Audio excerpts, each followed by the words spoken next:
Hello, good evening. It's Saturday night. Welcome to the Bobby Moore stand for the variety show, the Saturday night variety show, and we've got an emergency loan flown him in to cover for Martin, who's flown out of the country to somewhere sunny. Pissed me right off, actually. He should be in the chat tonight. But this is Pete Harcourt, who's on loan tonight from the Stop Hammertime podcast. How are you doing, Pete? Good evening. Thanks for having me on, Gary. Yeah, always a pleasure.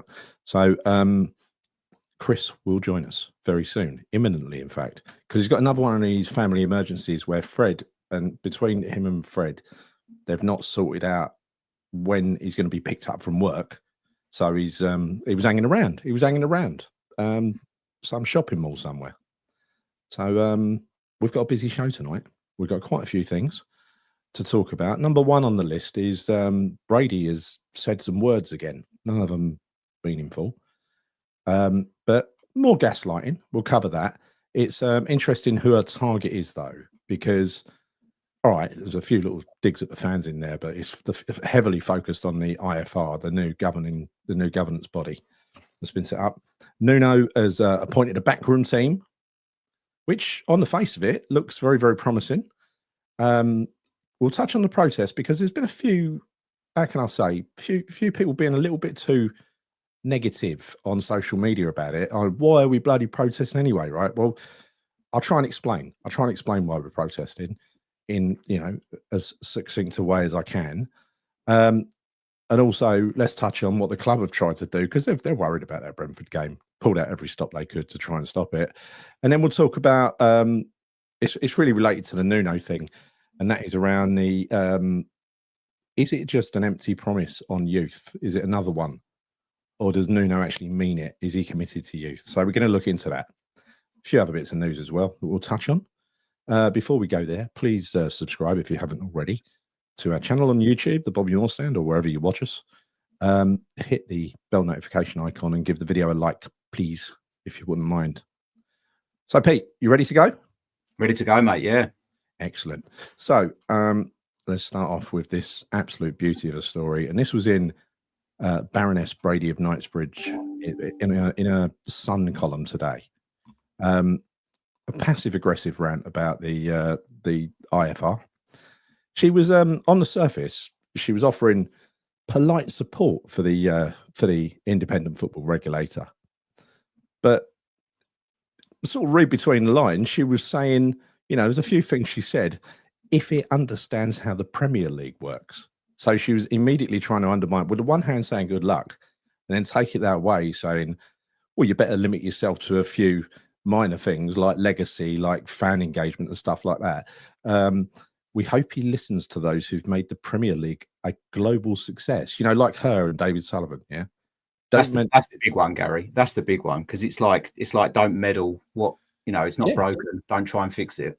Well, but the thing is, this is why an independent football regulator has been put in place. Absolutely. Because it is broken and there's lots of clubs trying to take the piss. I actually heard a really good podcast the other day from a guy that's Spirit of Shankly, which is the Liverpool fan group, who's been working with our fan group quite a lot. And he was he had a lot of fascinating things to say about the original design of the Premier League. And there was like a white paper that came out in, when was it, 1992. Mm-hmm. And one of the things on there was to take football away from its current class and move it up a class or two, right? So take it away from the people that made it what it is. And that's exactly what they've done, right?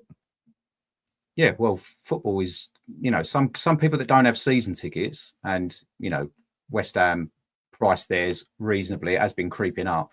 But if people don't have season tickets, a day out with their kids can cost best part of 250 quid to go to a Premier League match. Yeah. It's amazing. And if you're talking about an away game as well, with all the travel and sometimes hotels, because Sky sometimes makes you stay over because there's no train back late at night and stuff like that. It's madness. All the kits as well. The kits drive me mad. It's 3 new kits every single season, isn't it? Well, I heard many years ago that they were planning on bringing out something where they were only going to change the kit every 2 seasons, and that quickly faded away. Well, maybe the IFR can do something about that, but I know the way they're going to do this. The way the IFR are going to implement this is they're going to spend the first year collecting data and putting together a report on how they see football needs to be going forward. I don't know, so to me, it's does that then need to be approved though, Gary? Is that like, does it have to be run past the clubs and they have to have a majority that vote? Well, no, because they are not subservient in any way to the Premier League, UEFA, FIFA, or anything like that. This is them governing the clubs. And if you read the bill, it's 81 pages. I read it all. Wow. There's a lot of promising stuff in there. It's all about fit and proper, a real genuine fit and proper owners test where they get enhanced DBS checks for people with dodgy pasts. They look into the finances. They want the clubs to open their books and they want to look inside. They want to know exactly what's going on and where the money's going, where the money's coming from. And they want to make these clubs self-sustainable. And our club is always bloody skint. So, and that's one of the that's one of the things that that's in the 7 questions that have been submitted by the fan advisory board. We're always skint. Why is that? Yeah. Why are other clubs not always skint? Why apparently when we spend a load of money, we get such crap in return? And as has been mentioned a number of times, the 17th richest. Yeah. Are we still the 17th richest? I don't understand it. I really don't understand it.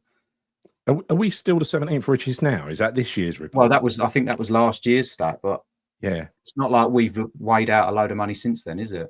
No, it's not. It isn't. I think we spent net. It was like, oh, Chris is here. Oh, he's. Oh, maybe he is. Maybe he isn't. There he is. Hello, Chris. How you doing? Hello, mate. Give me a sec. I literally just got it. Thanks for popping in. Hey, you're welcome. You're welcome, mate. I know. My priorities are all wrong, aren't they? Yeah, they are. You haven't met Pete before. So Pete, Chris, Pete. Evening, Chris. Hello, mate. How are you? I'm good, mate. I'm good. All right. So hello to everybody in the chat as well. So we're just talking at the moment. We're just started on this Brady thing. She's basically been passive aggressive against the IFR. This new. Now, what he says to me, I just wonder whether this guy that she mentions, there's a leader in there, David whose name, David Cogan, is obviously the leader of the IFR. She's really calling him out and challenging him. Now, he either does one of two things. He either completely fucking ignores her and carries on delivering the task that he's been asked to do, or we do end up with some sort of subservience. I wonder how it's going to play out. It feels a bit mafia-ish when she talks in that article. A bit like, oh, yeah, no, it'd be good for him if he does this, but he better not do this. Yeah. It does actually. It really does. It is definitely one of the most passive aggressive things I've read. It's got that undertone to it massively. Yeah. So it's a polite warning that the league's executives will cooperate only so long as the regulator stays in its lane. That's like that wasn't part of the article, by the way. That was part of a how it's been written. But let's just remind people in the chat, because we're going to be majoring on this quite a lot tonight, and that is in August 2024. From August 2024, as a result of the club removing concessions for season ticket holders, and they were concessions for new season ticket holders and season ticket holders who wanted to move seat or add a seat. They no longer had concessions. They only had them for the seats that they were in. So it was really restrictive. If suddenly your young grandchild got old enough and you could take them to football, then you would have to move somewhere where you can get a cheap, you get concessions, or you pay an adult price for that young kid. Now, that was clearly wrong. And this has been happening about other clubs, because you'll find that, and this is why the fan groups joining together is so important. You'll find that once one club does something, the others all follow suit, right? And that's what happened with these concessions. So that's why we were working really closely with Liverpool to get this reversed.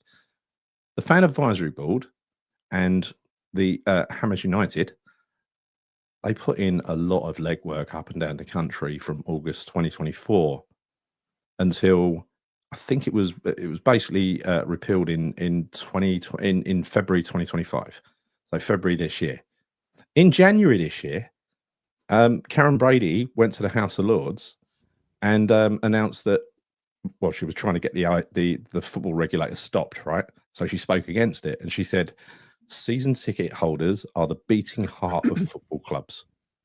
So while she's trying to fucking rip off season ticket holders for concessions, she's saying that nonsense. And that is how Brady works, right? She'll just say something because she has to say it, because it fits her narrative. She'll say whatever she has to.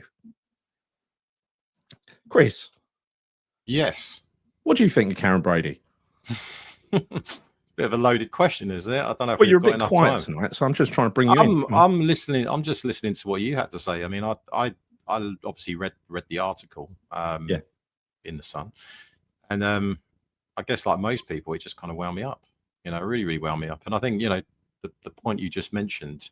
I think there's one quote that she made in the article, and she says, "Football is more than a business. It's the heartbeat that connects millions. It's history, identity, and pride."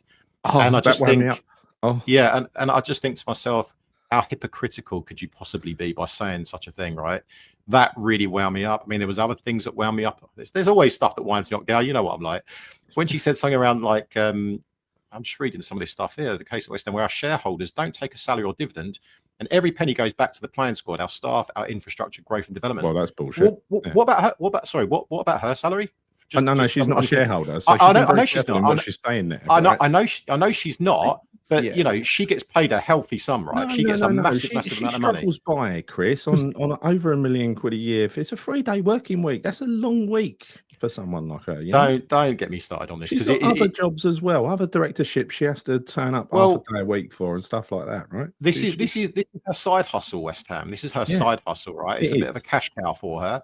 And my thoughts on her remain the same, mate. You know what I think. You know exactly what I think. I think everyone that watches this channel knows what I think. I can't stand her.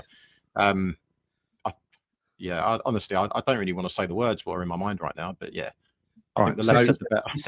The concessions bit is super important, right? Because I'm sure we all went to football as kids, and there's no way my dad would have bought tickets if they were all priced the same as adults, right? And then they must know that the kids are going to grow up and then they're going to take their kids. You take that away from the children, what are they buying into? Well, exactly, and that's what all the bond scheme back in the day is what that was all about. Because we had a 25,000 capacity back then.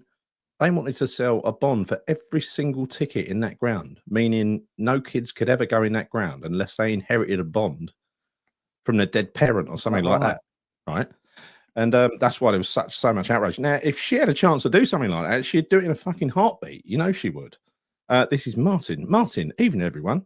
Martin, you're on a beach somewhere sunny. It looked like Martin was superimposed on that photo and that lovely blue sky, didn't it?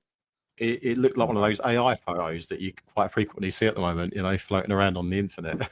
So do you think he's secretly in Kent? But no, it was a weird one because that message that he sent to us the other day, I think it was like about 9 a.m.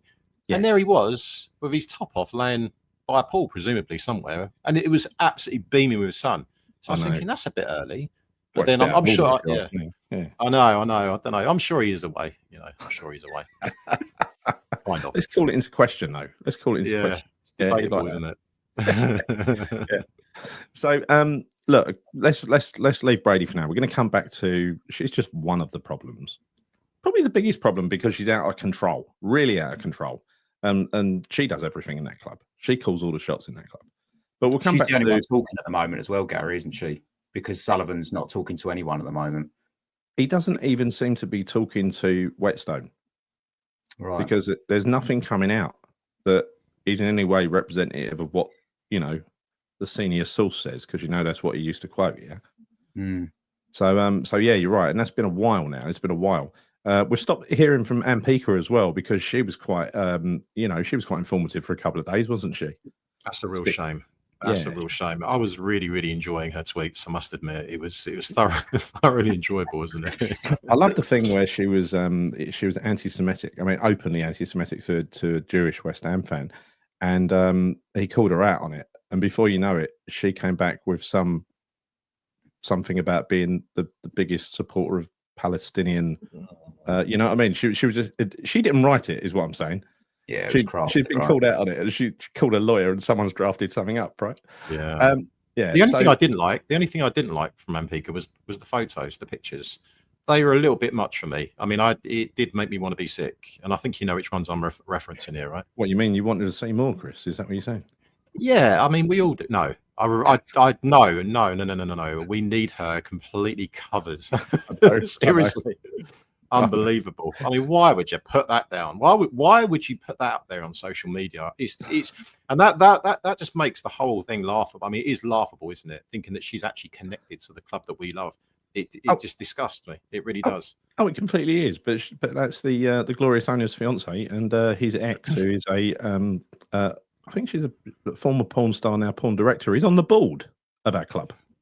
Yeah. I know. Amazing, isn't it? It's just. I mean, you couldn't make it And up. now could we're you, all really? getting fucked. Yeah. Exactly. Now they're fucking 62,000 of us. Yeah. Yeah. Dry. So, what we're going to talk about now? Let's wrap up the news. So before we go on to, we're going to come back to talking about this and the protest, because it's all wrapped up together in the reasons behind the protest. I'm going to try to not bore people with that, because for those of you that are aware of why we're doing it, I just want to quickly breeze over it to remind you. And then we're going to go on saying a little bit more pleasant and uplifting and talk about the youth. But before we do that, let's do the news roundup. There's a little bit of news to talk about. So first of all, Vorsprung technique. We've bought an unreliable German motor, haven't we? He keeps breaking down. He's now out for another month in the garage, or it's October, so maybe he's going back to Germany for the Oktoberfest. Just saying, just putting it out there. If we see is this the Kevin Nolan missing Christmas, but in the German form? It could be. It could be. Yeah. If this happens every October, I need to check what happened last October. But if he got a mysterious injury last October, and there's some. Well, when was the Villa game? That was probably later than that, wasn't it? That wouldn't have been October. I think it was nearer to Christmas, wasn't it? I think it was like November. Yeah, we were up at that game, weren't we? It was around that time anyway. I think I'll give him the benefit of the doubt. I think he did genuinely get an injury at that particular time. We saw it happen on the pitch, but the thing is, with Fullkrug, what do you expect? I mean, what do you really expect? You look at his track record, you look at his age, and are you really thinking that this guy is going to stay injury free? I mean, we knew what we were going to get. I think we called this out at the very beginning when we initially signed him. I mean, we called it out with Callum Wilson, but he hasn't really played any minutes yet to actually sustain an injury. So I'm not surprised by any of it. I'm not. He was injury prone before he came, wasn't he? Well, he had a really bad injury that kept him out for I think nearly a season, and then he got back into the Dortmund team, and then I think he played a run of games, and suddenly it's like, oh yeah, he's back. But I'm sure Dortmund were probably quite happy to get him off their books at that point. They probably thought, you know what, he stayed injury free for a bit of a longer period of time than we expected. Let's cash in now. Wonder would be interested. West Ham United, of course we will. We'll take him, no problem at all. But yeah, it doesn't surprise me, mate. It doesn't. It just again for me just kind of highlights the need for us to just sign younger strikers, fit strikers, less injury-prone strikers would be a good thing, wouldn't it? Yes, absolutely. I think it's a blessing in disguise ahead of the Brentford game, if I'm being honest, because I don't know what you guys think, but he showed. I know it's Arsenal, and Arsenal are strong defensively, but even prior to that, he's not really shown anything, and it's now forced Nuno's hand. Yeah. What's he going to do, though? Is he going to play Wilson, who we don't seem to like, or is he going to bring Marshall in? I wonder. Or Jared? Well, I think I'd rather Jared stay on the right. I'm not sure what you think, Pete, but I'd rather Jared stay on the right. But I think with regards to the striker options, to your point as well, Pete, I think any one of those options, whether that's Wilson or Marshall, will be a better option than Fullkrug right now, because he's been poor for the last couple of games. I watched him up close, and he's just absolutely offered nothing. As a target man, he can't hold the ball up, can't bring others into play. His first touch is woeful. His passing, he's just been off completely. Yeah. It's like playing with 10 men. So I'm not saying he's a bad player. Maybe he's just in bad form. But for me right now, he shouldn't be in that first 11. So as you said, maybe it is a blessing in disguise. He's got to be the get out. He's got to be the out ball for the defence, and he can't hold the bloody ball up. And I thought one of his benefits was he was quite filthy with centre halves. He was all elbows and a little bit, but he doesn't seem to be, does he?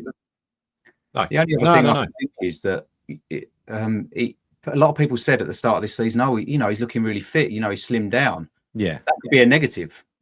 Could be. He's being manhandled himself. Well, once he's been to a few beer kellers back in Germany, he'll come back a few pounds heavier. You can guarantee that. So he'll be all right. This is his rehabilitation, isn't it? Oktoberfest. He's going to come back fully fit now. Mikel Antonio has been training with Brentford. By the way, he's completely cut ties with West Ham now. He's finally left.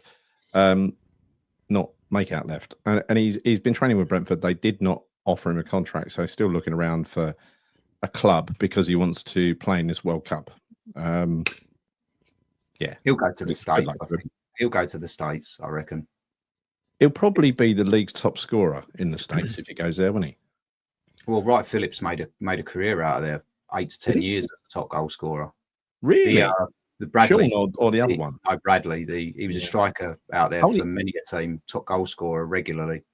The inferior Wright Phillips was top scorer for 10 years. Wright Really? Phillips, top goal scorer pretty much every season out there for 2 or 3 different clubs. Tell you what, Chris, I don't think I wouldn't rule out a career for you over there. I was just thinking about that actually. It sounds like a good option to me. It does, I don't know if I'm too old for that now, but I think I could still probably bang in a few goals. I've still been hoping to make 24 in Saudi. I'll take $2,000 a week, to be honest with you, in Saudi.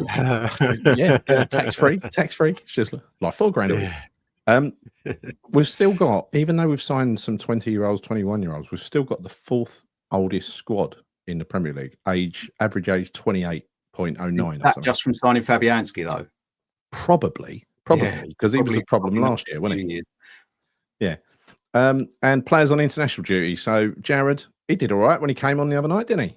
I thought so. I thought he looked pretty decent. Apparently, what's his face? Tuchel was I don't think digging him out, but apparently made a few comments about him. And I just thought, I mean, the guy's only every single time that he makes an appearance for England, it's like a little cameo appearance.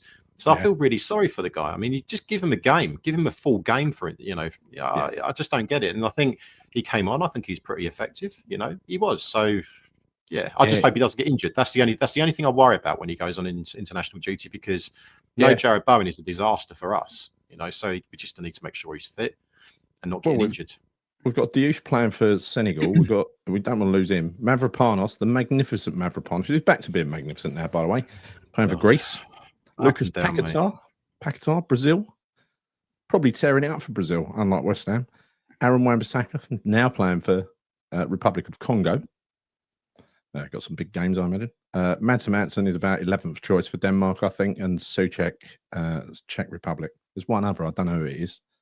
But yeah, so there you go. Let's go for a few comments. Do you want to have a look through the comments, actually, Chris? Because it'll take a weight off my mind. Yeah, do you know what? I'll let you talk, and you're good at comments. Am I? Oh, thank you. Yeah, you're really good at comments. You never say anything, nice about me. So I'll take that. I often say it, All right, I'm just going to go through some of these. Right, okay. So it's quite a lot now. I can't go right to the very top. Apologies. There's quite a lot here. But where do we go? Good evening, Dave. Good to see you. If you want a new massager out, or don't agree with the appointment from day one, how the hell do we unite and get out of this current mess? I'm not sure what that was in reference to. If you want a new message out, or don't agree with the appointment from day one, I don't know. It's a bit cryptic, Dave. That I know. Reword it, Dave, and we'll try it again. We'll have another run at it. We'll have another go. 1 Foot Skank. Great name. Nobody saw Fullkrug getting injured. I'm shocked it happened, really. Thank God we had the foresight to invest wisely. Well, yeah. No sarcasm in that comment, I'm sure. None whatsoever. Yeah. Dave J saying BSL. Absolutely. You know what we think. Oh, here we go. What's Ralph saying? Evening, Ralph. Do you guys think we need a captain change, and would that be a bad thing? Reference to Bowen, would he rethink his future, or is he at the moment? So I'm assuming is he rethinking his future at the moment? What do you think? What do you think, Pete? I wouldn't be surprised if there's teams that are circling. I mean, the guy delivers, however bad West Ham are. And my concern is, and was last season, was that when Salah goes, I think Liverpool could be all over that. I know they've been linked with Elise recently as well, but there'll be loads of clubs that are interested in him. If we have another mediocre season, I wouldn't be surprised. The captain thing is a tough one, because there's nothing worse than being dropped as a captain, and you can still get leaders to speak on the pitch. I mean, I think you guys have covered previously that he seemed to be using Ward-Prowse as a bit of a talking point on the pitch instead of actually giving directions to Bowen. So there's as long as there's leaders on the pitch, I can't see. And I said this on one of the most recent podcasts I was on. If we lose a game, fair enough. But when we lost to Chelsea 5-1 and not a single player got booked, that for me is not acceptable, because there should be somebody that puts in a challenge, is frustrated, kicks somebody in the air and shows that they care. And that's the only thing that concerns me. Under somebody like a Noble or a Rice, that would have happened. Collins, that would have happened. And that's it. That's my concern. There was no embarrassment and there was no emotions coming out of that game. We're being being rumped home to Chelsea. I mean, for God's sake, be upset, right? Be upset. Take it out on someone. But no, nothing. And Bowen, I read saying yesterday about, I mean, I know they're trying to bring in this rule where only the captain can speak to the referee, right? I think it is a rule now. Well, the thing is, he hardly ever does. So one of our players can get sived down. We're not appealing for it because Bowen ain't appealing for it. Yeah. He's the only one that's allowed to appeal for it, right? Yeah, no, I mean, we've discussed this before, right? I mean, I don't think he's, and I might be wrong, but I don't think he's captain material. I don't think he's got the ingredients for it, in my opinion. I don't think he's vocal enough. I don't know what he's like behind the scenes. I saw an interview with, Crescencio Somerville the other day that said he's a real leader, which was quite interesting. But I suppose he's going to say that. He's not going to turn around and say, he's all right. But I do worry, though, that if, hypothetically we took away his captaincy, well, I think that's going to make him think, well, why the hell am I staying here? Because I think he likes to be the main man at West Ham, and he is the main man at West Ham. So you take that away from him, we could be basically committing a bit of suicide there in terms of seeing him leave West Ham. I think that's a nailed-on loss. We're going to lose him if we do that, if we take it away. So I thought it was a bad decision. Who gave it to him in the first place? Lopetegui? Lopetegui, I think it was. Lopetegui. If you sprinkle in on that, though, as well, who would replace him in reality? Because Souček's not guaranteed to be in the team anymore. There's not that many sort of senior players that are guaranteed to start games. I think there's only one leader defensively at the moment, and he's really tall and Greek. You know what I mean? Leave it out, mate. Leave it. You cannot be advocating it as such a meteoric rise that he's wearing. He must have naked photos of you, Gary. Yeah, that shirt would be going on the wall immediately, Chris. Do you sleep with that shirt every night down there? Did you sniff it? Actually, mind you, it's not a match-worn shirt. No. I'll tell you what I do have, mate. I do have a match-worn Ward Prowse shirt if you want that, mate. I can send that your way. You can sniff it. Pete would love it. Pete would love it. Match one Ward Prowse shirt. Has it got like special powers? Does it make you move slowly when you put it on? I've not tried it yet. But sorry. No, it's fine. But no, that's a good one. It's an interesting point, though. Alvarez would be a great captain. Yeah, but who would they realistically? When you look at that squad of players that we've got, I don't know who's vocal enough. I don't know who's vocal enough and who's a big enough leader. I mean, I don't know really the characters of the new guys we've got in the midfield yet, like Fernandez and Magassa. I don't think Paqueta's, even though Paqueta's vocal enough, I don't think he's a leader in any way, shape, or form. Yeah. And he's leaving, right? You can't give captaincy to someone that you know is going to pretty much be odds on to leave at the end of the season. The other thing is we're changing with Rice. We did with Rice every year. Yeah, but Rice was captain for a couple of seasons before he left, not just for the remaining half a season, right? But I think when you talk about those other potential options, and Magassa and Fernandez, you can rule them out by default of the fact that they're relatively new to the team, right? So I don't see them being captain. It's slim pickings, isn't it? And Wan-Bissaka, maybe. I genuinely don't know. Can't think of anyone in there, and I don't really know. And that's the big problem, right? Because even though you could say, let's say we do have a captain, we weren't even having this conversation about who should be second in command, right? Yeah, we should have a team of leaders, or we should have a number of leaders within that team, and I don't feel that we do. I can't see any leadership within that team, and that's quite concerning. The fact that we can't think of anyone that could be second in line is quite concerning, isn't it? And the back line are all very quiet. You don't ever see the back line screaming at people. Yeah. AWB definitely is not vocal. Kilman's not vocal at all. Kilman is so quiet, isn't he? He is so quiet. He really, really is. He really is. I'm trying to find what happened to Kat here in the chat, because there's a lot of responses to it. What's happened to Kat? I'm not even down that far yet, mate. Sorry, I'm slacking a little bit, to be fair. We will get down to that. We'll get down to that in a minute. Yeah, there's a couple of people asking about your son, Gal. How Adam's doing? How's he doing? Well, he's up in the loft, depressed because he can't go out in his car. He's not seeing. he's not good bored. Put it like that. And his leg is it's getting better. Well, I say it's getting better. He only had the operation just over a week ago, so it's not that much better. He's still on strong painkillers and stuff. I don't know. I reckon 2 to 3 weeks until he can start getting about a bit easier. But it's slow work getting him around the house. I have to tell him to get a move on. You know what I mean? Oh yeah. Yeah. Bit harsh when you consider he basically snapped his femur. But yeah, I just like saying stuff like that. Winds him up. So Traore, I saw this rumor the other day. I think we spoke about it last week, didn't we? Adama Traore. Yeah. Apparently Nuno could be interested in him. He could be the new battering ram up front. I mean, the guy's a right winger, isn't he? He's not not a striker. He's not a striker. He's a When I crap saw finisher. that, all I Actually. was thinking was Bowen going central and Traore going right, but not for me. Would you take him? Would you take Traore? Yeah. How old is he? He must be over 30 now. I think he's getting near to, I don't know if he's over 30. I'm not entirely sure, but he seems to have been around for quite a long time because he was at Borough, he was at Villa. He's been at quite a few clubs, He's hasn't he? got to be. Been at He's Fulham. got to be over 30. He must be. I'm going to have to look him up. Where would you play him though, right? Because Bowen very rarely, touch wood, is injured for long periods of time. Yes. He very rarely gets substituted. And we kind of, I want to see Somerville at the minute. That's all I want to see on that left-hand side cutting in. I don't want to see Traore there. So unless it's a striker, I don't know where he fits in. No. Impact sub, someone that's going to batter, I don't know, the fullbacks. I don't know if they're remaining fit. We need people that are going to go into the team straight away rather than thinking about substitutes, don't we? So we can't make the same bloody mistake again, though. We can't make the same mistake again and buy a knackered old, well, he ain't even a striker. A knackered old winger and pretend he's a striker. We can't be doing this again. Is it just a convenient newspaper story because he used to play for him?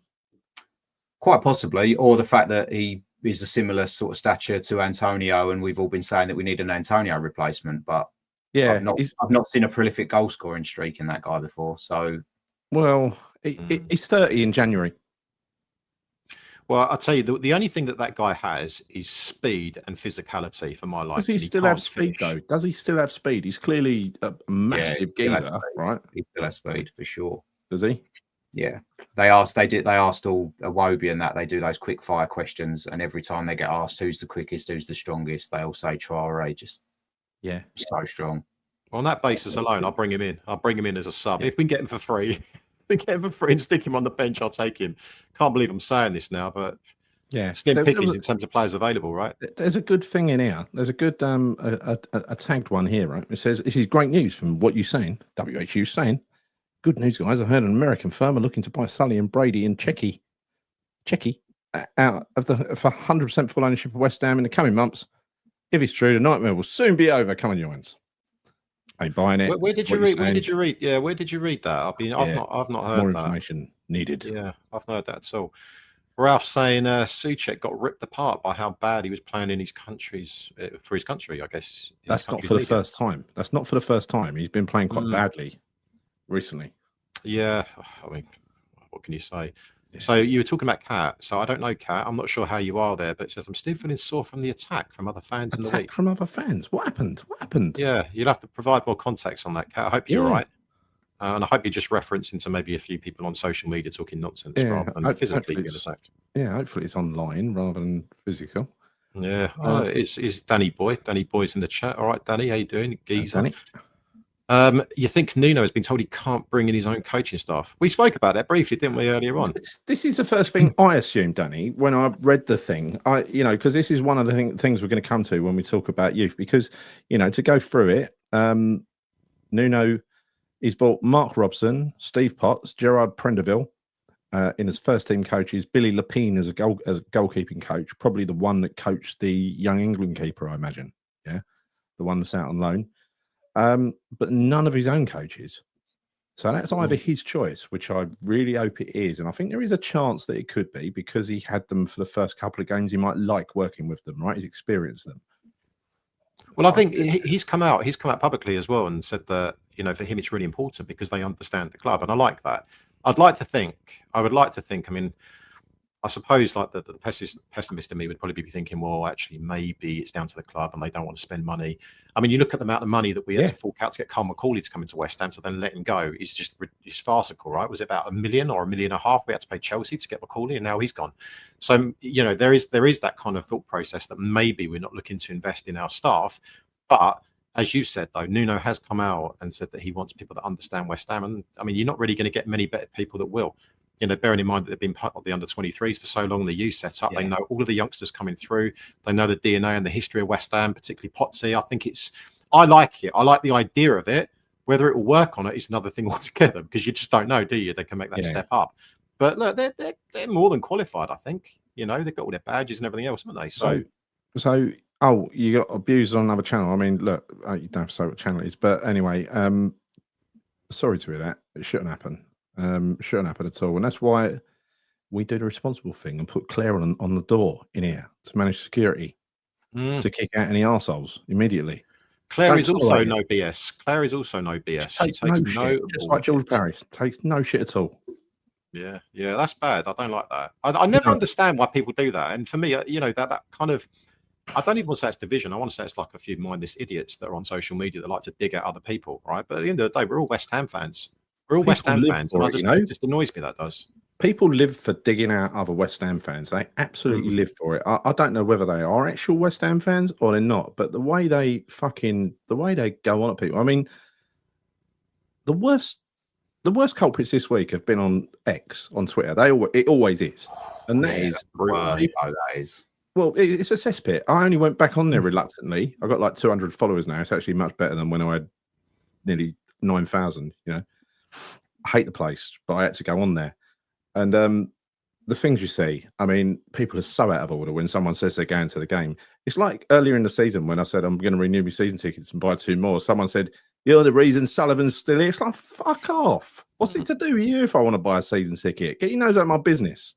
Yeah, right? But typically a lot of these people go and support the team and stop fucking living behind excuses, And I think that's the case, though, Gal. I think a lot of these people that dig other people out in the chats and things like that, they just sit at home. I don't think they maybe even watch West Ham sometimes or even go to games, but they're just quite happy to dig people out for no apparent reason. I don't like it. I really don't like it. This is what pisses me off is people who do not go to games, even ones who have never fucking been to games. I can suffer the ones who have been for ages and suddenly found out at the stadium or they've left, right? But they've been watching for years. That's fine. But someone who's never fucking been to games regularly, telling people who pay out their own money to go and follow the team up and down the country, you shouldn't be doing that. Fuck off. What is it to do with you? It's nothing to do with you. Get your nose out of business. And they were picking on this woman who said she's going and really, really laying into her. And so she got a lot of support on Twitter, thank God, because that is not. I support the protest wholeheartedly, and we're going to talk about that now. There are in total so far 4 events. We've had one already. That was the very successful, above expectations turnout for the first, where we all met at a director's entrance. Very, very good. The next one will be the boycott of the Brentford game, which looks promising, to be honest, but the club are doing everything in their power to fill that ground, including, putting the ticket exchange. We got an email about that, us season ticket holders, a week earlier than usual. They're trying to get people to put it on ticket exchange. Also, they're selling full price adult tickets, 15 quid. So my average season ticket price is 40 quid a game. That's for the Bobby Moore lower. In the other seats is about 70 quid a game. So it's nice that they're selling them for 15 quid. I could have someone next to me for 15 quid if I went, and £1 kids for a quid, which, again, I don't know if that's usually a kid for a quid game. I don't think it is Brentford. So they've done everything they can, and they've been heavily, heavily advertising it. So it wouldn't surprise me if it doesn't look that bad down the bottom. Oh, they'll be giving them away, mate. Honestly, you can be sure of that. They'll be giving those tickets away just to try and get as many bums on seats in that game. But what I will tell you is there's a lot of season ticket holders I know. There's 3 of them on here, and several others that we know in our sort of friend networks. And I've been speaking to Bubbles to Paul Colburn today. Yeah, it's like almost uniform amongst the people we know are not going, and they're not reselling their tickets either. So if that kind of catches on en masse, then there is a good chance. It's a Monday night. It's cold. It's Brentford, who we don't usually do very well against. But it's Nuno's first game. And if somebody chooses to go, so what? It's their prerogative, right? Is all we're asking as a sort of protest movement is just to say, if you could find it and you're told to not go, that'd be even better. Go down the Black Lion, go to a pub and watch it. Black Lion is a pub, by the way, and or stay at home and watch it. It's live on Sky, like in a nice warm house. Do you think the club will try in the build up to it? Will they try and strike those season ticket holders that don't relist their seats? Why should they? Well, that ain't the rule. They can though. You can, because the thing is, there will be a lot of people, right? Obviously, that won't. But how can they penalise people for that? Because they won't know the context or the reasons as to why. They can make the assumption that people aren't going because of the boycott. But how do you not know that you've got a family emergency, or how do you not know that you're working late that day, or whatever it's going to be? So they can't start picking people out and say, well, why weren't you there? you know what I mean? I just I Very don't true. think I don't see how they're going to get around that. I don't. There's a rule They about a bring out something percentage. though, didn't they? There's a rule about like there's a percentage of tickets. If you don't attend a percentage of tickets and don't games and don't list them on Ticket Exchange, then you could be in trouble. But for me, this would be one, right? Yeah. But the thing is, because I always generally sell on Ticket Exchange if it's my last resort. But yeah, I don't. This is protest number 2. Protest number 3 is a sit-in against Newcastle. I don't know for how long, because Kat asked that very sensible question last time, right? But one thing's for sure, and then we've got protest number 4, which is a march against Burnley, and we all remember what happened in the Burnley game all those years ago in 2018 with the corner flag and bubbles. Yeah, so ironic, isn't it? Really? Yeah. But then we'll have protest 5 and protest 6. We're going to go on for as long as we can. They're all going to take different shapes. This will be the only boycott, right? We're going to think of new creative ways to piss them right off.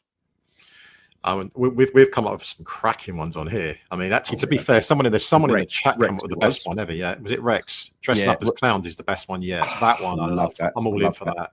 Yeah, I'll buy you the clown outfit, Gal. I'll promise you. If this actually becomes a thing, can I buy the clown outfit, dress you up, and paint your face white and all that sort of stuff? No. I'd have to obviously buy a prestigious clown outfit, right? A top of the range clown outfit. It wouldn't be any old clown outfit. What are you saying? I'm going to get some cheap one from you're getting fucking Amazon Fiverr one, aren't you? Yeah, from Shein or something. From Shein, you get a pack of 5.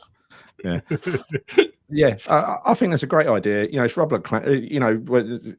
It all can be traced back to Noble saying it's no longer run like a circus. Welcome to the circus. It bloody is, isn't it? But even some of the other things that we mentioned, I think you spoke about doing the Poznan backwards without jumping up and down, or love that. Holding up a red card or a black card or something like that, where you could just hand out these cards to everyone walking into the stadium, so we can show a sign of unity against the board. Right? That's a good one. Imagine that. I speak to these guys every day who are running it, and they're a very good group of people. Right? This is not for those of you that think, oh, this is not serious, or we're not protesting for a reason. You're very, very wrong, because this is a very, very structured approach from a strategic and professional outfit who, talking about the chair of the FAB, Andy Payne, who's managed to bring all these factions together. And that's a very difficult thing to do. 12 different factions represented in terms of fan groups on the FAB. He's managed to get them all singing from one hymn sheet. It's significant.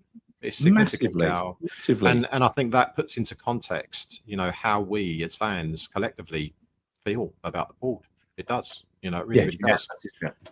I'm just going to read out this comment from Martin here. It doesn't matter how it looks on the day. Forget the smoke and mirrors. The fact that they are doing all this counter work proves we are making a difference with the protest. I mean, absolutely. I think that's obvious, because Gary said just now, the text messages I'm getting about relisting my season ticket.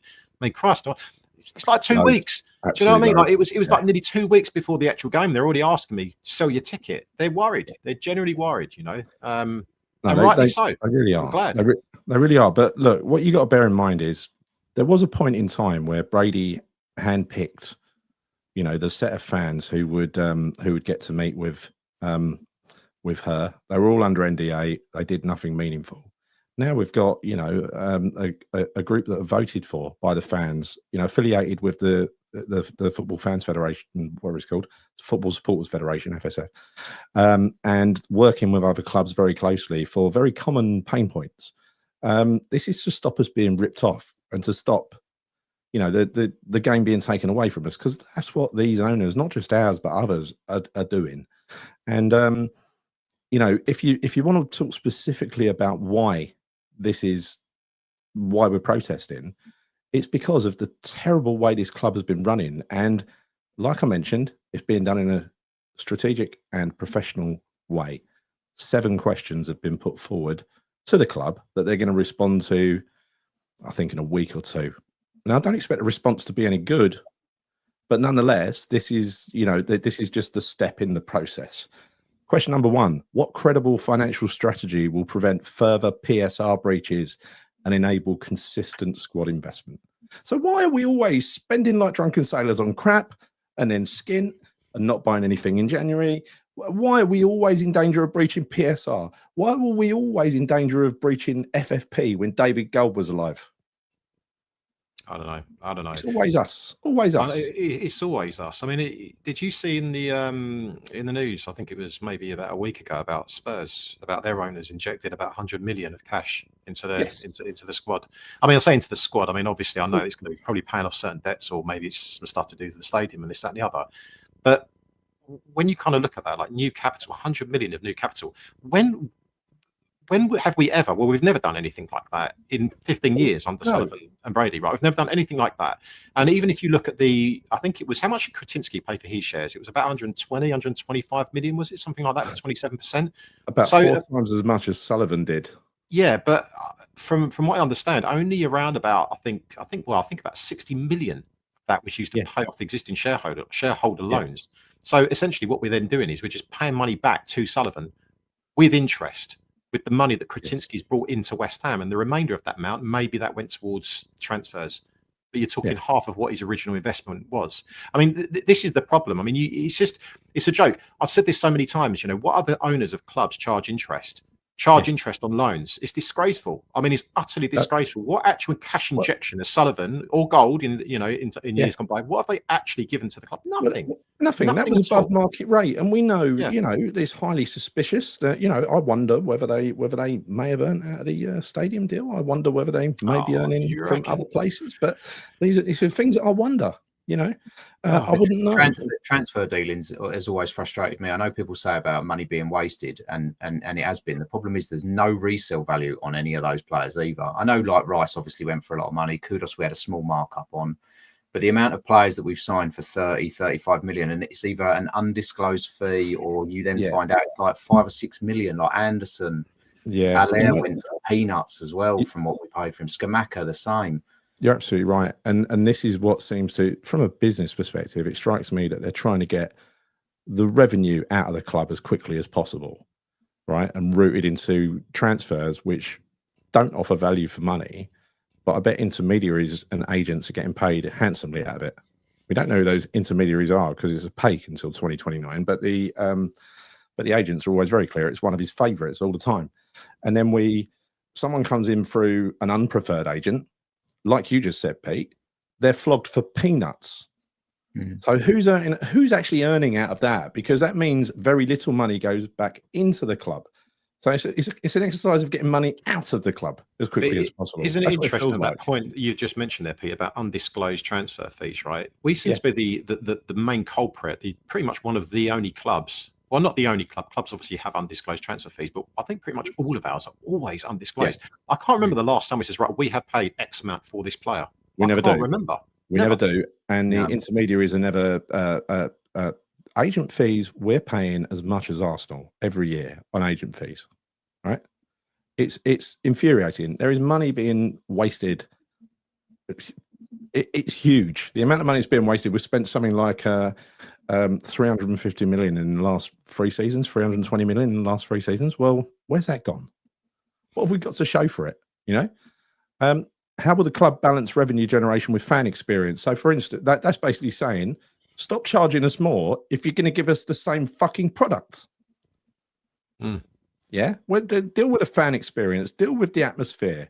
Brady thinks the atmosphere has nothing to do with the building. It's to do with, she don't believe in acoustics. She don't believe it's like gravity. She don't believe it exists. Well, no, she does, because she called that out when we moved. She said that the stadium will be built in a certain way, or it will be upgraded and improved in a way that can kind of basically capture the atmosphere and enclose it into the stadium. But that never happened. Again, another one of the lies that she basically said. So next question. What is the long-term footballing vision for recruitment, youth development and European competitiveness? Well, we've got David Sullivan being a director of football in his spare time. Yeah, that's going to be a long-term strategy, isn't it? When will the club move to a professional governance model, i.e. a CEO, which we do not have, a director of football, both with autonomy, as in can do stuff without Sullivan getting his greasy mitts on it? Because the chairman doesn't usually play this role of director of football, believe it or not. No other football club in the Premier League, or probably the top 3 divisions, does the chairman do this. Maybe Sheffield Wednesday. Well, the last one that did was the Cardiff owner, wasn't it? Yeah, and we saw how that ended. So this is a professional governance model.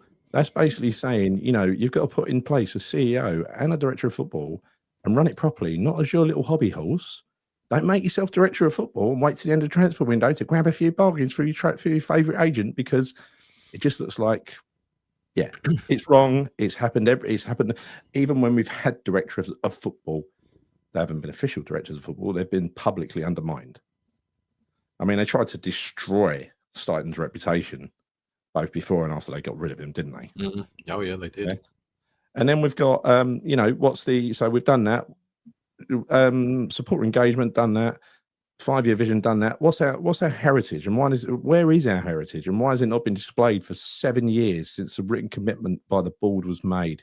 So this is about all the medals and stuff and all the stuff that was in the museum. Where is it? Probably in Sullivan's house, right? So if you disagree with any of these points, I'd be interested to hear why. And when you look at all this, you're sort of wondering, how the bloody hell have they got away with this? Yeah, I know they're culpable of all 7 points, mate. I can't believe that, to be honest with you. I mean, the heritage and history piece. I mean, you're having a laugh.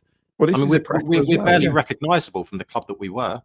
Exactly, and that comment you mentioned earlier that she put in her article about legacy. You winding me up. What is the 5-year vision for West Ham United on and off the pitch? I mean, we don't even have a 1-year vision. Yeah. Well, at the moment, it's survival. It is. It's staying up. That's the structure. That is the 5-year plan. Stay up for 5 years. That's the plan every season, isn't it? Really. And I think anything better than that is just almost a bit of a I don't know, a fluke. You know, as it was, in my opinion, under Moyes. I think that was a fluke. They couldn't quite believe how well he did for us. You know how. Yeah, I totally agree. And so this addresses everything. This addresses everything from, if you look at the detail of this, from terrible planning, terrible signings, always skint, no atmosphere in the stadium, won't listen to us to make stadium changes or fund them in any way, don't engage with fans properly apart from now when they have to with the advisory board, and there is no plan. It's an ad hoc approach based on someone's whims and moods. That's all it is. Yeah. As Kat says, I don't think anyone can disagree with any of those points. You just can't. But the thing is, if you do disagree with them, explain to me why you disagree with them. If you don't care, just say that you don't care, right? But if you do care, and you've got an option to not go to that game, please don't go to that game. Because this is what we're working towards, getting rid of these Muppets. Because speaking for myself, and I can only speak for myself, I was very close to packing it all in the last season. That's the first time I've ever been there with West Ham at that point. Well, I'll tell you what, this is the last run at it for me. If we, this must succeed. And there are a lot of people in this same boat, because I cannot tolerate a West Ham future with these two, personally. Yeah, I mean, I know how you feel, mate. I'm kind of the same. I don't know how you feel about this Pete, but I think I came close to not renewing, to be honest. Did you? And my dad said, very close, yeah. let's give it one more season. I believed in the Potter comments of the youth. Yeah. I bought into that and thought, he started a bit with Scholes and Casey playing in that Villa game, and I thought it was going to be, he's going to bring in his players, because I got frustrated towards the back end of last season, didn't want to go. No. And then you've got to judge a manager by the players that he's allowed to bring in. And, McCauley and him had been working on it for 6 months. And I thought, right, we're going to be prepped. We're going to be signing players as soon as that window opens. And it was the same West Ham again. Let's wait until the last week. And he still, let's be honest, it didn't feel like he was being backed either. Yeah, not at all. And then we're 5 games in, new manager again. But Potter had to go in my eyes. I know you guys. Oh, yeah. He had to go. Yeah, it might be my last season. He didn't help himself. He was pretty useless, wasn't he? It turned out. I ain't going to give up, because this fight goes on. What you're saying, right? This goes on for as long as it has to go on, and that might be a short period. I've heard it might be, or it could be a long period. But these protests could go into double figures. His figures not realistic though, is it? That's one of the big stumbling points on this. Anyone that wants to buy them, the number that he's got in mind is not achievable for this club. It might have been when we were in Europe, and this brave new world was coming. But now, yeah, that was a temporary peak though, Pete, because we were generating something like 300 plus million of revenue whilst in Europe, and it's 3 times the revenue is add a value, put a price on a club, right? So we're loosely $1 billion. But now it's 250 again, so it's loosely 750 million. We've probably got 150 million of debts, so call it around 600. Sullivan's piece of that is 190 million, I think. But whoever buys it's not getting the ground. The training facilities ain't good enough. There's no. Well, you got a discount off of that 600 number then for the ground. You've got because Americans want real estate. Yeah, of course they do. Yeah. I'm really surprised that nobody has darkened the mayor's door and actually done a deal with the LLDC to take over as the landlord to West Ham, and then don't have to sign on dotted line, just have that agreement in place waiting, and then go and try and buy the club. Because if you do that and you get the land and the stadium with it, as long as someone can keep Sebastian Coe quiet, he caused all this problem in the first place, then I think it's a winner. Because converting that stadium every year and having it as a multi-use athletics track, I'm sorry, we converted it this summer for a 1-day event. Athletics mode for a 1-day event. And it costs millions to do that, doesn't it? Yes. Yeah. He gets paid to operate those seats. So I think it's a company owned by David Sullivan, believe it or not. Going back to your point, Gal, about renewing season tickets and how close you were, and I know we discussed this last season. I must admit, I think at this moment, obviously, bearing in mind it's the international break, so we've effectively got another week off of football. I've actually felt happy, if that makes any kind of sense. And the crazy thing about it is, whenever I look at seasons gone by, I hated international breaks. I'm not saying I like them, but at the moment, I felt like I kind of needed it a little bit just to kind of recover and repair myself for the upcoming game. Yeah, it is, because it's, the thing with West Ham, and I say all the time, but the football is just not enjoyable, right? It's just not enjoyable when you're getting tonked, and it's just it's horrible, mate. It's really, really horrible. And forget style of football and all this kind of stuff, because for me the priority is just getting enough points to stay up right now. I think I'm not going to be overly optimistic and stupid in saying, West Ham, well, this stuff. No, I just want us to get points, but it's really, really hard. And I think the most negative thing about, and the most difficult thing about going to West Ham at the moment is watching the football. Everything else around it is actually okay. If you meet up with your mates, you go to the pub or whatever, a bit of banter with people, that's the stuff that I enjoy.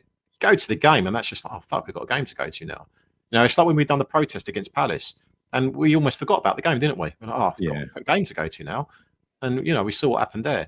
So having these 2 weeks off right now has been a blessing in disguise. And I must admit, I do think about sometimes, do I want to renew my season ticket? The only reason I do, and I'm sure a lot of people fall into the same boat as me, Fred, is because of Fred, my son. Yeah, exactly. Because you don't want to take something away from them. No.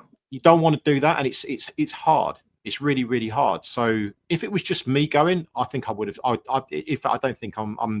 sure that I probably would have been in the same situation as what you're saying you're in now, and Pete, you're saying you're in. I don't think I would be. I don't think I would renew. I think no, and look, I'd have to seriously consider, if I wasn't going to football, whether I wanted to do YouTube, right? Because again, I'm not having a dig at other channels. They might have different reasons why they don't go, right? But as far as I'm concerned, if you ain't going to football, you can't have a go at people who pay their own bloody money to go to football and support the team that you apparently support. Why would you do that? Yeah, I don't get that, and everyone's entitled to an opinion. But I kind of feel, look, at the end of the day, just because, say, you go to the games, or I go to the games, or someone else doesn't go to any games at all, watch it from home, doesn't mean we're bigger or better supporters than anyone. But we've got a right to go. We've got a right to go, and we don't. No one deserves to be told not to go to a game. I think that's just. I don't like that. I really. No one sets the rules, Chris. No one sets the rules for fucking everyone else to follow, and no one is judge and jury about who who's doing the right thing and who's doing the wrong thing. Well, fucking for once, just get your nose out of people's business and let them get on with it and do what they want. Yeah, exactly. Let them do them, and you do you. And I just don't get any of that kind of stuff. I don't. Yeah, it's the same with away games though as well, right? I love going to an away game, and the thing that normally spoils it tends to be just the football. The actual away day, the travel up there, the night out is brilliant, and normally it's the football that ruins it, sadly. But at least we don't have to listen to another Potter press conference. That was the worst part of his tenure. Well, no, it wasn't actually. Picking James every week was. But that guy, he was so hopeless in the end. I don't even want to talk about the geezer. But yeah, I love away games. Even when we get slaughtered at away games, right? It's still a laugh, isn't it? It is. Yeah. I mean, I still like away games regardless. Mate, I've been to some horrible ones. You know that. I mean, some of the away games I went to last season, Jesus Christ. I mean, they were absolutely horrific. But they're still experiences, and you still enjoy it because it's the people. And I've said so many times, it's the people. It's your family, it's your friends, it's all that kind of stuff that is important for those types of games. This is true, by the way. I wanted to address this one. The bigger problem is bad PR. If we lose that game, the board and the media will blame the boycott. And I think this is something that Paul said that's quite true earlier. The Bubbles, right? He actually said we've been slaughtered at home by Chelsea, by Palace, by Spurs. We had our best run of form with no fans in the stadium. What possible difference is it going to fucking make? That's a great answer, isn't it? I think so. I think it's absolutely true. I mean, look at how well we did during COVID. Yeah, we would brilliant virtual Champions League. God, Jesse Lingard was like a man possessed, wasn't he? Honestly, and I think actually, conversely, it might do the team a bit of a favour because it is quite toxic in that stadium right now. You know, there is no atmosphere or anything like that. So I think that it might be even easier for the players to play in a stadium that has less fans and supporters in there. Yeah. It's important. I and Disciple, as an American, don't know if I can support an American owner. I know what you're saying because Gillette's and all the others, they're doing their best to fuck it all up at these big clubs, and they will. If they were unchecked, this game would be unrecognisable in a couple of years. I've joked a few times about West Ham playing Chelsea in Bangalore. That's their dream, and it will be drip, drip, drip. It'll be one game, but American companies, it's always year on year, month on month. Profit, got always up. Number go up, right, as they say. And that is... It was announced the other day, Gary, that the first Serie A game is going to be played abroad. Number go up. In the last 24 hours. Yeah, that's all they're interested in. But the independent football regulator, one of their tasks, of their many tasks, in this 81-page bill, is to stop any form of abuse in terms of forming new leagues, affecting the legacy. Now, the legacy, part of that is where you play. It would have been a very different conversation for Karren Brady and very different fan survey and engagement around moving to this shithole had this been around back then. Because there are real rules, there are real laws in place for this stuff now. It's a massive consultation program. If you want to even change the colours of someone's shirt. Do you remember, who was it? Who went from blue to red? It was Cardiff, wasn't it? Cardiff. Yeah. You wouldn't be allowed to do that. Let alone play in orange, West Ham. I've got to now associate that European win with a bloody orange kit forever. So let's cheer it up a bit, right? Because we've got. I mean, we're at where are we now? Chris put himself. Oh, he's dropped off. You know what he does. We'll finish at about 1 hour 15. So why has he disappeared? Come back here, Chris. Just give me a minute, Gail. I've got some latency issues. This is the why. Just give me 2 secs. I'll be back. just give me a second. Let's talk about your subject then, Pete. Your specialist subject. That's Nuno. I wouldn't say it was a specialist subject. Come on now. You sent me an amazing piece of work, right? And it was around Nuno and youth. It was around Nuno's history in using youth players at all the places he's been in the past. And I'm not going to read it out to you because it's an enormous bit of work, but let's just go through his record. So, first of all, 2014 to 2015, he was at Valencia. Average age of the squad, 24, one of La Liga's youngest. He signed 12 players, average age of 23.6, 7 of them under 23. Oldest signing was Negredo, who's a bit of a legendary player at 29. Now, that is the kind of old player you don't mind signing, right? Someone who's not quite over the hill. They've still got a couple of years in them, but are a bit exceptional. Yeah, but Alvaro Negredo was he wasn't an injury-prone striker. He was good. He was actually good. This is what I'm saying. When you sign an older player like that, it must be the exception, not the rule. It must be an exceptional talent. Yeah. Not fucking Callum Wilson or what's his name? The German. Well, the argument I would have is I'd say Callum Wilson would be if he wasn't so injury prone. That's the thing. I mean, in terms of talent, and his ability, he's actually a very good striker. But he's proven, obviously, over the last couple of seasons that he's on his way out. He was a very good striker. He was a very good striker. He's not. He's old now. He's old now. But then you look at you look at. I was watching Gio's show from 2 days ago. Actually, I watched it today. It's quite heartfelt. Actually, quite a sad show. Quite a downbeat show. But he's been through, I think, exactly the same journey as me when it comes to West Ham. I think it must be to do with doing YouTube because you have to talk about it all the time since 2023. And when you listen to it, the way he explains it, fucking hell, we've had a miserable time since we won in Prague. We really have. I mean, there's been a couple of highlights, the odd away game, the odd win here and there, but in the main, it's been a really grim time. Oh yeah. Yeah, I can't really think of many, if any. I mean, good away days. I've been lucky this season, to be fair.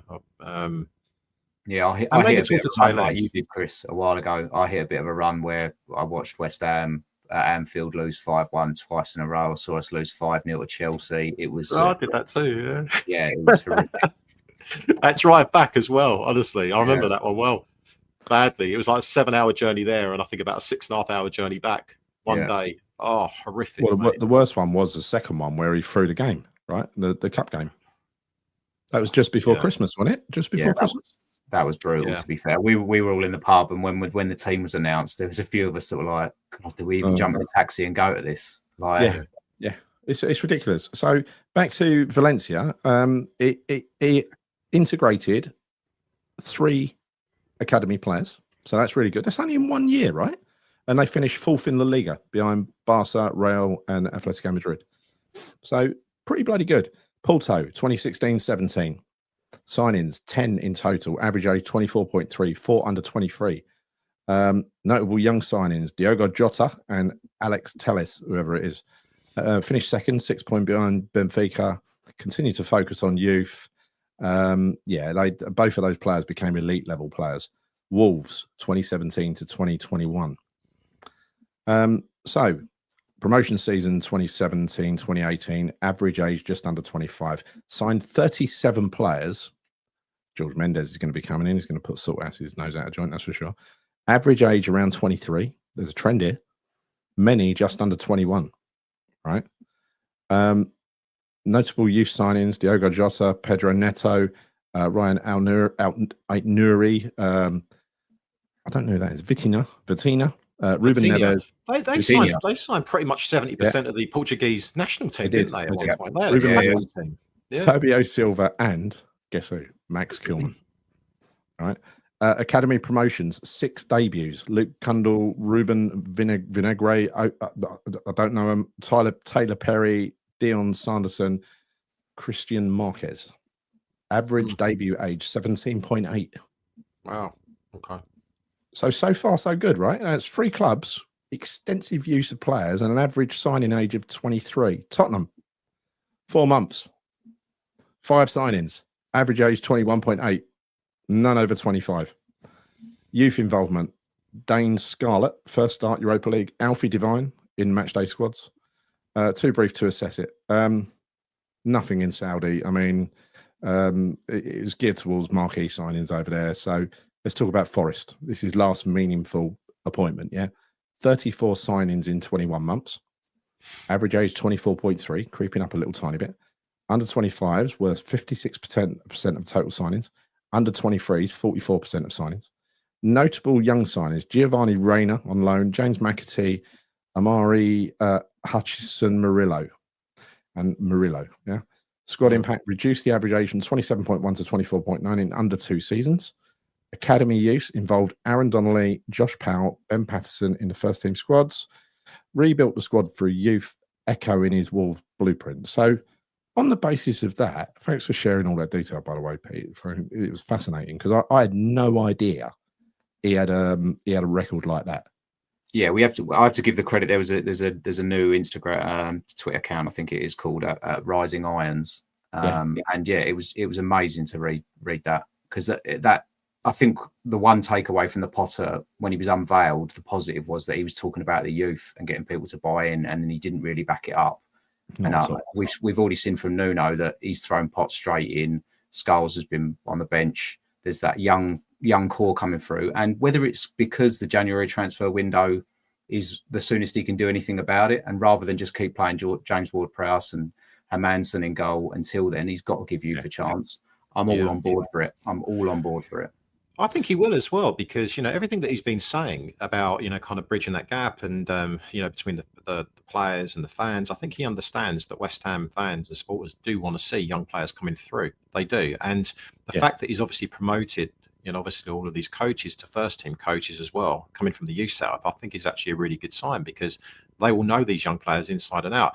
I've been watching their training videos, and there's loads of youngsters involved in training with the first team. And I know it's international break, so maybe that's partly the reasons why. But I actually think that he will start blooding some of these youngsters. I think Preston Fearon will get a chance soon. I do. He's looking pretty sharp. So Phil Fearon and Galaxy. Phil is going to be a top draw. You've gone over Pete. Don't put the pressure on him, Gal. He's too young to know who Phil Fearon is. Phil Fearon, Pete? No? Fearon, the young lad? Yeah, Phil Fearon. He's talking right. So he's trying to get Phil Foden to have a title with Fearon. Well, this is Gary showing his age here, and I think you and I are probably a more similar age than Gary. Sorry, Gary, but this is true. So basically, what kind of music was this? Was this kind of like funky? This was mid-80s. Phil Fearon and Galaxy, Dancing Tight. So he calls Preston Fearon, mate. Yeah, he calls Preston Fearon. Dave knows. Dave knows. Phil Fearon, quality in spades. Exactly. But I did call him. Luckily, I was on one of those. I was on Sky the other week. I nearly called him Phil. I actually called him Preston Fearon. I'm so proud of myself. So you did. I was proud of you as well. When I heard you say that, I was like, "Gee, he's got his name right." Because you've actually made Martin now say Phil Fearon. And he actually thinks his name is actually Phil Fearon because of you. Yeah. Brilliant. You planted that seed. Well done, mate. I do actually think he is. I mean, look. Very rarely do you see a young kid come on in a meaningless game. It was against Man United in a big American stadium, so it's meaningless. But he fucking tore it up on that pitch, didn't he? He really did. And there wasn't anybody I know who didn't talk about it. For that little cameo he had of about 15, 20 minutes. It was the appetite to run at players. He didn't seem to care who they were, that they were big name Man United players. Didn't care. I mean, I think saying a generational talent's probably a little bit steep at the moment, because we don't know. We just do not know. No. You've got to be honest about this stuff. Like, we hope that he will be an exceptional player. But yeah, that cameo that he had against United, it reminded me a little bit of the way, by the way, I'm not trying to compare him, but I'm just trying to think of something I compare him to. But having that kind of Phyllis approach of always playing like street football, or not even caring about, how many fans are watching, like Joe Cole did, you try certain things out. And I think when Fearon played against United, he was progressively trying to get the ball forward. He was showing himself all the time. He was trying to do something. And I like that. I do like that. And sometimes I think a lot of coaches take that out of youngsters. They want them to play a certain way and always play the simple things. But sometimes you want a player that, if they have the ability to do something exceptional or something exciting, just let them go and be, just let them do it. So I hope he's going to be that type of player. It would be amazing to see a youngster come through like that, wouldn't it? Like a young player an attacking young player. Really would. When was the last time? When was the last time, Gary? Because I'm not including Declan Rice in this, because he was a midfielder for us. When was the last time we had an attack-minded player coming from our youth system? You know what? We seem to always default to if you're honest, it's higher risk to try a young defender than it is a young attacking player, right? Because at the end of the pitch, it's less risk, did you say? It's less risk to sign an attacking to try out an attacking player. Yeah. Than it is to try out a defender. Yet we only ever try out defenders. Yeah, no, you're absolutely right. You're absolutely right. But then the last one that I can probably think of, and I might be wrong here, would probably be Jermaine Defoe, who was exceptional, as a striker. I mean, he's banging in goals. We've had attacking players that, I don't know, like Junior Stanislas or people like that have come and came through, but not. But they were never near the level, were they, Zavon Hines? He went to Burnley, and then his career just completely went down the pan. But I can't think of many attacking players that come through our system over the course of the last, it would be nearly 20 years now. Yeah, you said it was Joe Cole for me. That's it. Yeah. Absolutely.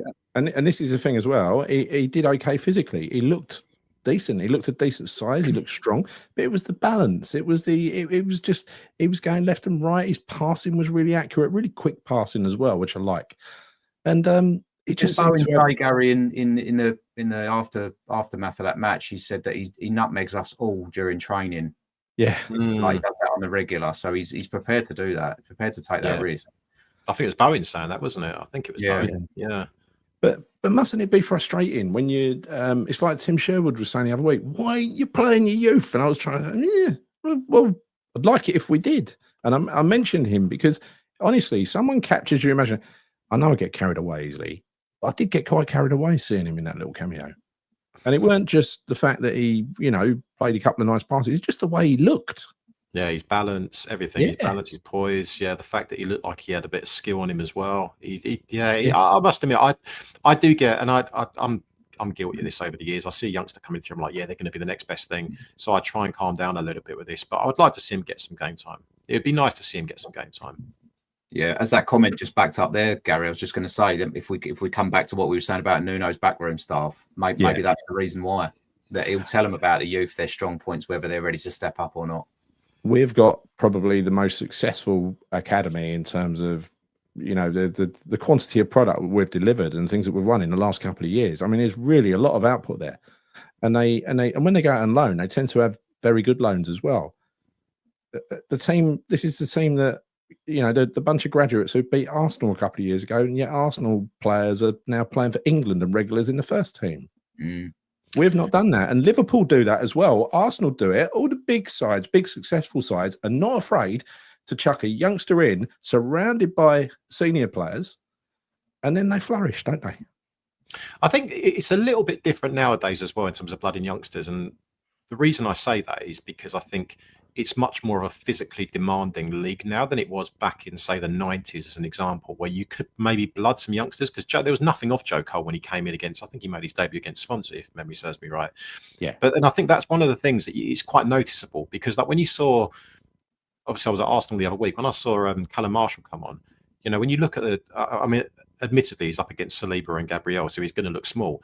But he did look very, very small. So I don't know whether that's taken more into account now than it was in previous years, where you look at the size of these players, the physicality, the strength, because there are still young kids at the end of the day. They're still going to grow, aren't they?